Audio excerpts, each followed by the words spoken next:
Strobe Studios presents Michael Helgens and Greg Kilberger in The Watson Files.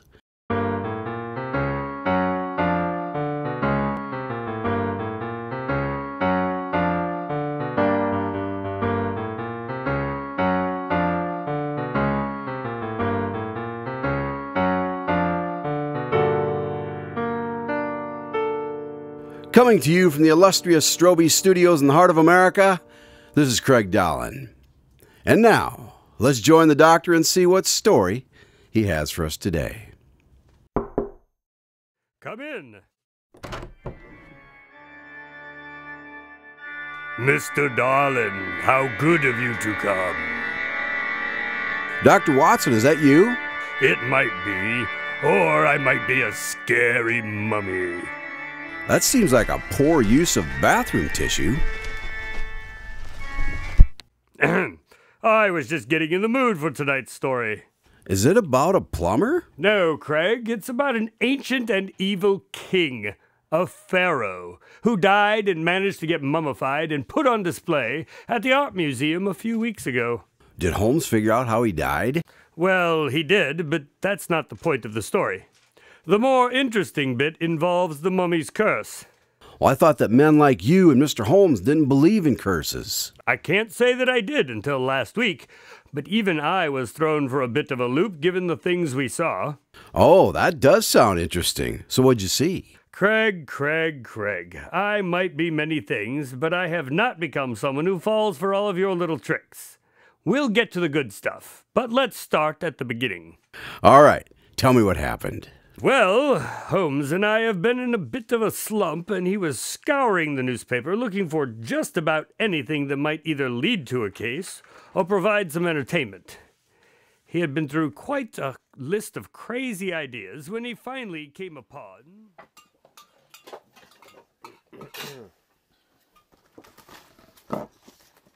Here's something, Watson. We could take scuba lessons. I'm not really keen on scuba diving after that whole thing about the magnesium. No, I suppose not. How about learning to charm cobras with music? That does seem a bit like fun, doesn't it? Why do you always pick such dangerous outings? I like a bit of a challenge, Watson. It's what makes things interesting, but all right, you don't have to learn to charm snakes. Perhaps I'll try that one on my own. Any other suggestions? You already shot down acupuncture lessons. Because you wanted to use me as your pincushion. A hot air balloon ride. I'm not particularly fond of heights. A night at the Axe Murder House. We've dealt with enough ghosts, haven't we? Yes, I suppose. But that crime went unsolved. It wouldn't have if I had been there. Next you'll be telling me that you could have caught Jack the Ripper. I don't like to boast, Watson, but... All right. Maybe we should just spend the day at the museum. The museum, Watson? Where's the challenge in that? I think I should get to pick the adventure from time to time, and a day at the museum sounds perfectly relaxing. I suppose they do have that Egyptian exhibit. It might provide some sport. Sport? Sure. Most of the mummies usually have a plaque of sorts that describes how they might have died or lived their life. I rather enjoy disproving the theories of the Egyptologists that are usually lurking about, making sure that no one bothers their precious artifacts. You're not really happy unless you're making someone else sad, or if there's a dead body nearby, are you? On the contrary, Watson, there was that one time that we returned Mrs. Jensen's cat. Which coincided with the finding of the body of the governor's daughter. What about the time we found a boy's missing teddy bear?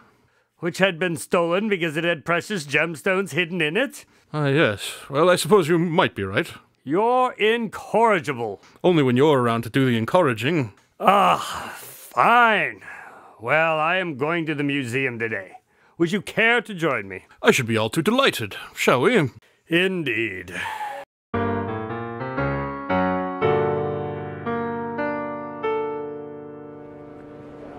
Look at the size of that thing! The mummy? It seems to be within the normal parameters set forth for Egyptian males at the time of his death. No, the sapphire in the box up there. Ah, yes, look at that. I imagine that the museum had to take out extra insurance to have the Star of the Nile on display. It's supposed to be cursed. Holmes, I am quite certain that you do not believe in curses. No, Watson, like fortune-telling, I believe that curses are just another tool that people use to frighten unsuspecting victims out of their money. Well, whoever found that thing is probably rolling in money. Nope, he's dead. The curse? That's what they would have you believe. Sir Archibald Fisher probably just died of old age. Oh, what do you mean, probably? Clever, Watson. I mean that the circumstances of his death were noted as suspicious, as he was in a locked house, and he had only just returned from Egypt. But I wasn't asked to review the evidence, so I can't really say for sure.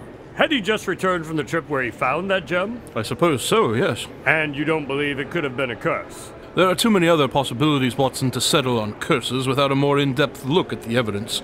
I shouldn't like to speculate. Holmes! All you do is speculate. Deduce, Watson. The correct term is deduce. Well, either way, you didn't rule out curse. No, I guess I didn't. It says here on this placard that this mummy was the pharaoh Thutmose III, and that he died in battle.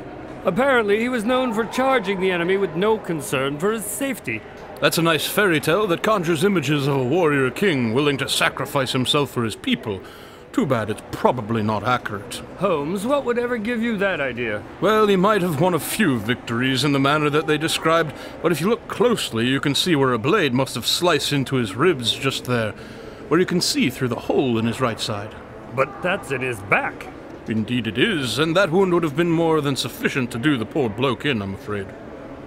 So he was running away when he died and got stabbed in the back? The evidence certainly lends itself to that conclusion.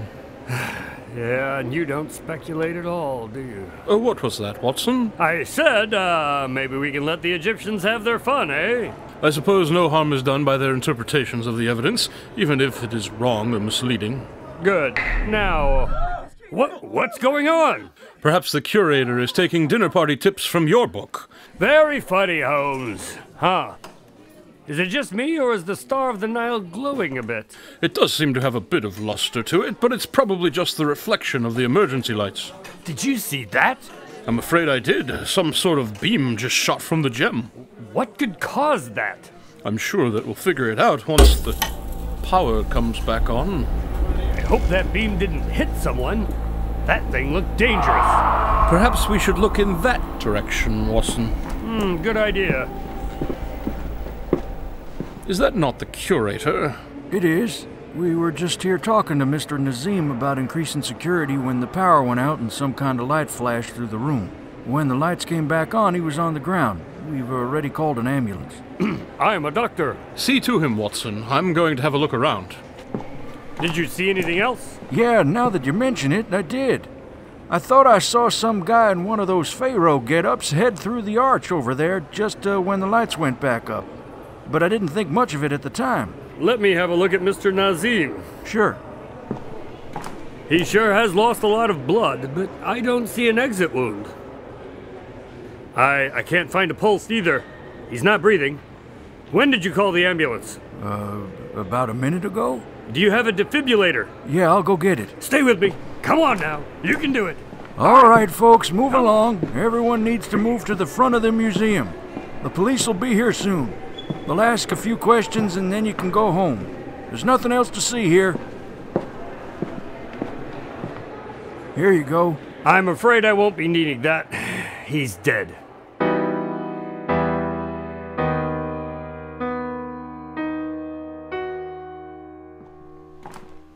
Watson, how is the curator? I'm afraid he didn't make it. I'm sorry, old boy. Can't save them all, though. I can't tell you how glad I am that I let you talk me into coming to the museum after all, though. Holmes, a man is dead. And I'm truly sorry for that, but there's not much I can do for him now, save for catch the killer. I already figured out that part. You have? Yes. It was the curse of the Star of the Nile. Oh. And if you don't believe me, then you could try to find the man in the Egyptian costume that the guards saw running away when the lights came up. I knew that there was a reason that I kept you around. Do you have your revolver? Sure, but how is that going to help? I don't want to fall victim to a curse, Watson. We might need it to off the phony Egyptian if he decides to do the Sapphire's bidding. Right. Well, where do we start? I'm thinking the Neanderthal exhibit. What do you intend to find there? The rope that I used to tie up our suspect. What? While you were helping, or rather seeing off Mr. Nassim, I noticed the man you mentioned peering around the corner and thought that we might like to have a word with him when you were finished. You might have mentioned that sooner. I suppose I might have, but you told me you'd solved the problem, and I didn't want to bother with the man if he wasn't going to prove interesting. He still might not. We'll see about that. Are you keeping anything else from me? No, I don't think so, Watson. Ah, here's our friend. Here we go. Now, Dr. Watson here has a gun, and he isn't afraid to use it if you can't manage to be a good little fellow. I'll take the gag out now. You will suffer for this indignity. He sure is friendly.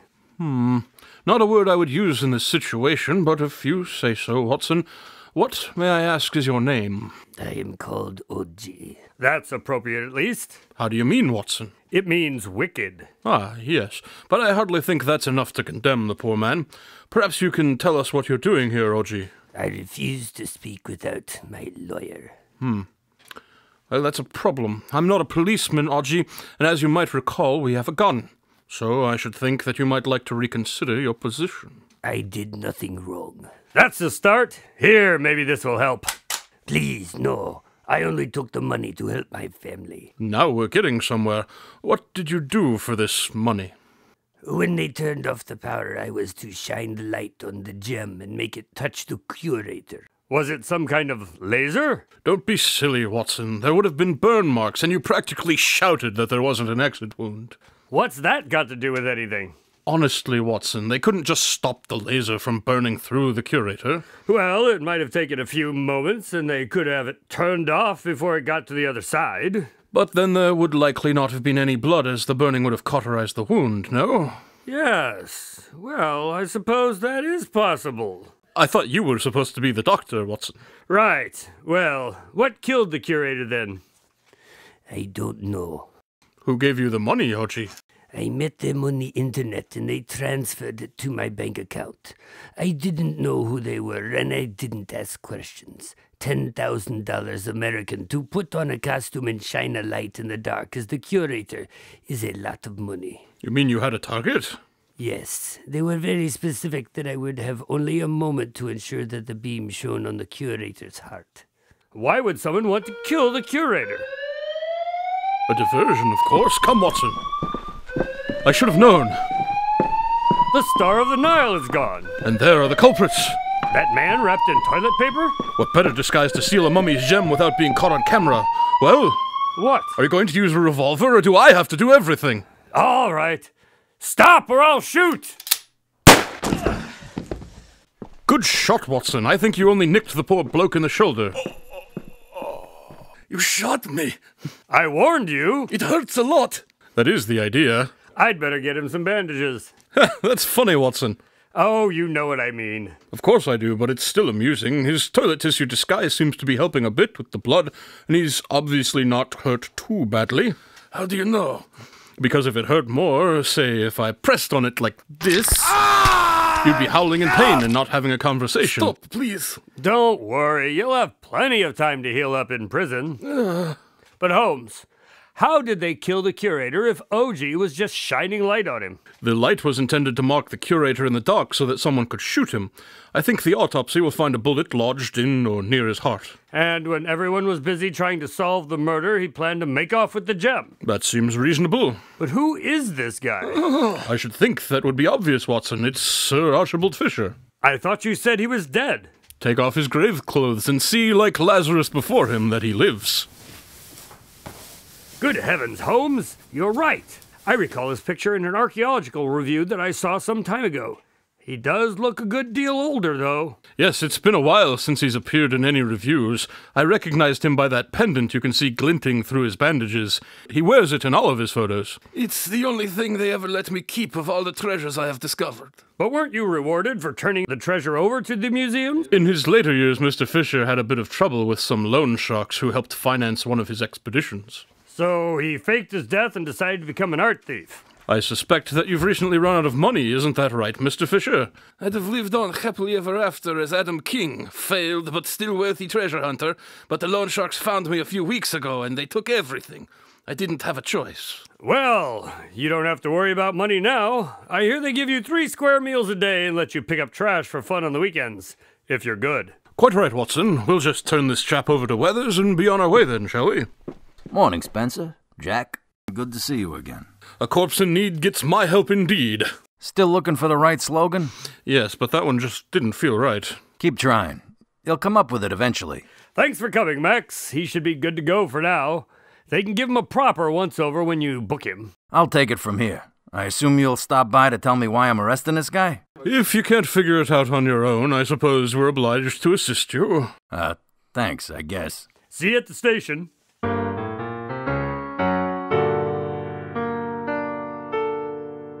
Wow, I even thought that the curse might be real for a moment there. Yes, but it just turned out to be a trick of the light to help evil men commit evil deeds. Well, I'm glad you and Spence were able to stop the theft of that rare gem and put the curator killers behind bars. Indeed, I shudder to think what might have happened if we had not been there to help.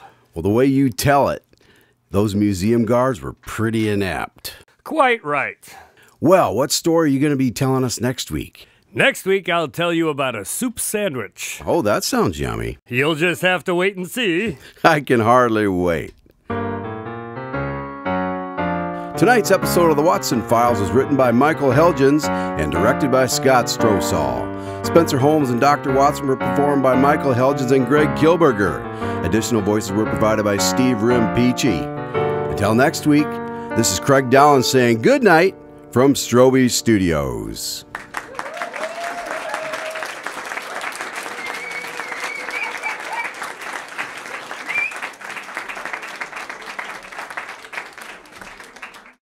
Are we ready? Yep. Okay. Are you ready?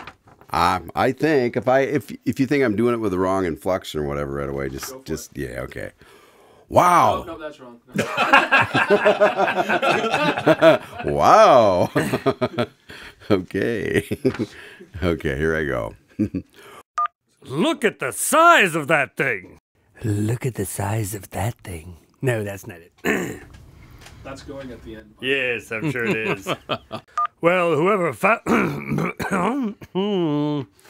It says here on the placard that this mummy was the pharaoh Tutmosis. Or something. Titmouse. It's a real guy, if that makes you feel any better. Tutmosis? Tutmos sounds good to me. Tutmos?